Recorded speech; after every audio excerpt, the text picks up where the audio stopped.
Now let us see the key points of your subsidiary alliance. That means वो क्या conditions थे जो Britishers ने पुट अप किए थे रूलर्स के सामने।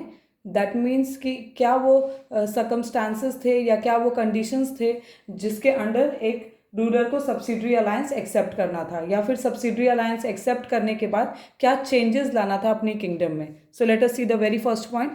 Indian rulers were not allowed to have their independent armed forces.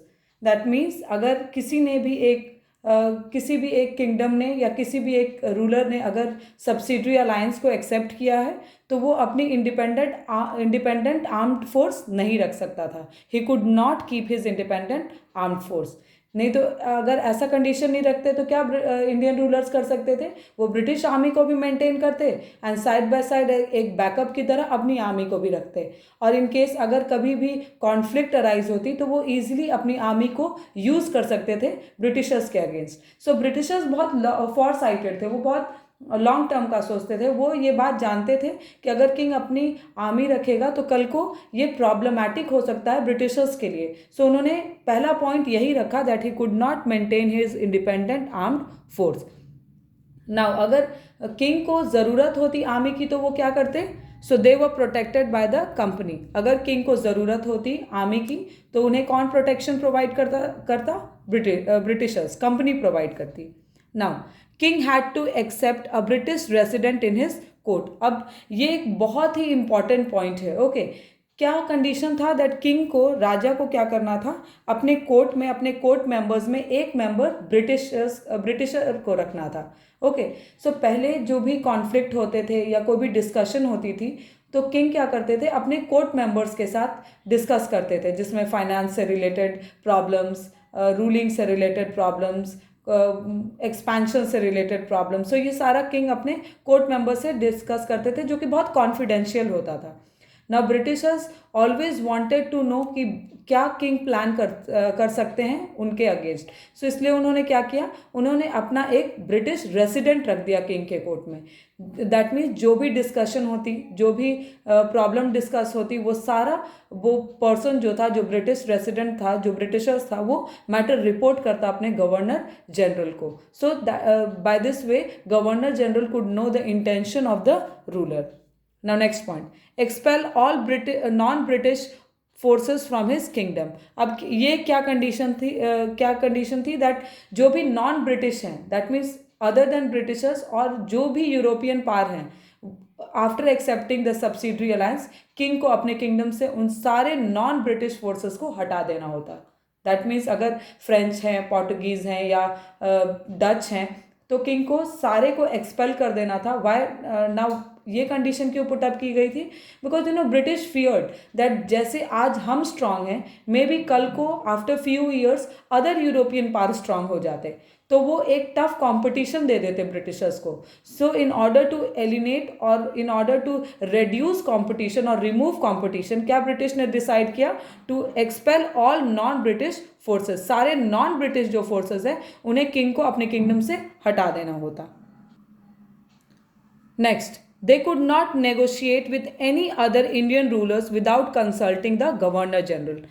अब अगर किंग को, अगर जो भी किंग ने अपने सब्सिडरी अलायंस को साइन किया है, अगर उस किंग को अपने नेबरिंग रूलर से या किसी भी इंडियन रूलर से अगर उसे किसी नेगोशिएशन पे जाना है तो पहले उसे किसे इन्फॉर्म करना होता था, गवर्नर जनरल को। गवर्नर जनरल को वो मैटर रिपोर्ट करता, तभी with the permission of governor general ही वो किसी भी किंग के साथ नेगोशिएशन पे जा सकता था। अब क्यों ब्रिटिशर्स ने ये किया, क्या थी वो उनकी हिडन इंटेंशन इसके पीछे। So they never wanted Indian rulers to be friendly with their neighbours. Okay now let us take a very common example. अगर आपके घर में कुछ बहुत ही स्मॉल, बहुत ही छोटी कमोडिटी अगर ख़त्म हो जाती है, लाइक फॉर एग्जांपल अगर सॉल्ट या शुगर ख़त्म हो जाता है, आपकी मम्मी क्या करती हैं? Okay what, now you know the answer. Okay mummy अपने नेबर से हेल्प ले लेती है। अंडरस्टूड, थोड़ी सी इमरजेंसी में नेबर से, rather than running to the shop, you go to your neighbour for help. So ये तो बहुत छोटी एग्जाम्पल थी। अगर अब ब्रिटिश को क्या लगने लगा कि that if king would require help, अगर एक ऐसा कंडीशन अराइज होता है जहाँ पे ब्रिटिश और किंग के बीच में कॉन्फ्लिक्ट होती है और अगर उनके नेबर से उनकी फ्रेंडली रिलेशन है तो definitely he would take help. Now king has accepted subsidiary alliance, not his neighbour. उनके नेबर ने तो नहीं एक्सेप्ट किया, that means he would have his independent army. Okay, so अब क्या ब्रिटिशर्स ने डिसाइड किया दैट अगर किंग कभी भी अपने नेबर से, नेबरिंग स्टेट से या किसी भी इंडियन रूलर से किसी भी टाइप का नेगोशिएशन पे जाएगा, पहले उसे गवर्नर जनरल को इन्फॉर्म करना होगा. ओके, दैट मीन्स जो भी किंग की मूव्स थी, जो भी उनकी पॉलिसीज थी, वो पहले किसे रिपोर्ट की जाएंगी? गवर्नर जनरल को. Next, abide by the decision of the British in case of any disagreement. और एक और सबसे इम्पॉर्टेंट यू कैन से सबसे इम्पॉर्टेंट पॉइंट है ये, बिकॉज ब्रिटिशर्स ने अपने आप को हमेशा हमेशा सुप्रीम रखा. ओके, कैसे सुप्रीम रखा? बाय टेलिंग दैट अगर कभी भी डिसएग्रीमेंट होती है, कभी भी डिसएग्रीमेंट होती है रूलर और ब्रिटिशर्स के बीच में, तो किसके डिसीजंस को इम्पोर्टेंस दी जाएगी? ब्रिटिशर्स के डिसीजन को. Okay, that means in case of disagreement, who will decide, who will be the final authority to decide? They will be the company. Britisher ही डिसाइड करेंगे दैट फाइनल डिसीजन क्या होगी. So by these key points one thing was very clear that जो भी ruler subsidiary alliance को accept करता था, कहीं भी इंडियन रूलर्स के लिए ये बेनिफिशियल नहीं था. It was beneficial only for the Britishers. Okay, अगर आप देखेंगे तो ये सब्सिडरी अलायंस साइन करने के बाद ब्रिटिश बहुत सारे एडवांटेज में थे. अब उनकी जो बड़ी आर्मी थी वो खुद मेंटेन नहीं कर रहे थे, अपने एक्सपेंसेस पे मेंटेन नहीं कर रहे थे. रादर इंडियन रूलर्स उनकी आर्मी को, उनके आर्मी के एक्सपेंसेस को मेंटेन कर रहे थे. ओके, सो अब उनके पास आर्मी तो थी बट आर्मी की एक्सपेंडिचर खत्म हो चुकी थी. That added to their wealth. अब वो और फाइनेंशियली स्ट्रांग हो गए थे इंडिया में. Okay, so after accepting the subsidiary alliance, जो इंडियन रूलर्स थे वो इन अ वे हैंडीकैप हो गए थे. वो ना तो अपने कोर्ट मेंबर्स के साथ कोई डिसीजन ले पाते, ना वो अपने नेबर्स से फ्रेंडली रिलेशन मेंटेन कर पाते, ना वो प्रोटेक्शन के लिए अपनी आर्मी मेंटेन कर सकते थे. Okay, so in a way they had made Indian rulers handicapped. Now we see the reality of this subsidiary alliance. ये जो अभी तक आप पढ़ रहे थे ये तो प्रिटेंस था कि हम आपको हेल्प करेंगे, we are good towards you, हम इंडियन रूलर्स के बारे में सोच रहे हैं. Okay, this was only pretence. Reality was much different to this. So now will read the reality of the subsidiary alliance. So, reality. The policy of subsidiary alliance was in reality a document of losing. So, एक ये document था जिसमें जिस भी king ने ये इसे accept किया था वो बहुत सारी चीज़ लूज कर चुका था. वेल्थ तो लूज ही कर चुका था, अपनी आर्मी तो लूज ही कर चुका था, अपनी प्रिवेसी तो लूज ही कर चुका था, but apart from that there were many other things that he had lost. So sovereignty, that means the state do not have the right of self defence. अब वो सेल्फ डिफेंस नहीं कर पाता, that means he could not protect himself. अपने kingdom को king protect नहीं कर पाता. क्यों? क्योंकि उसके पास कोई आर्मी ही नहीं थी, उसे अलाउड ही नहीं था अपनी एक इंडिपेंडेंट आर्म्ड फोर्स मेंटेन करने का. So next is maintain diplomatic relationship. अब वो अपनी डिप्लोमेटिक रिलेशनशिप भी मेंटेन नहीं कर पाता था. आपने क्लास 7th में पढ़ा होगा दैट जो रूलर्स होते थे वो बहुत सारी डिप्लोमेटिक रिलेशनशिप मेंटेन करते थे.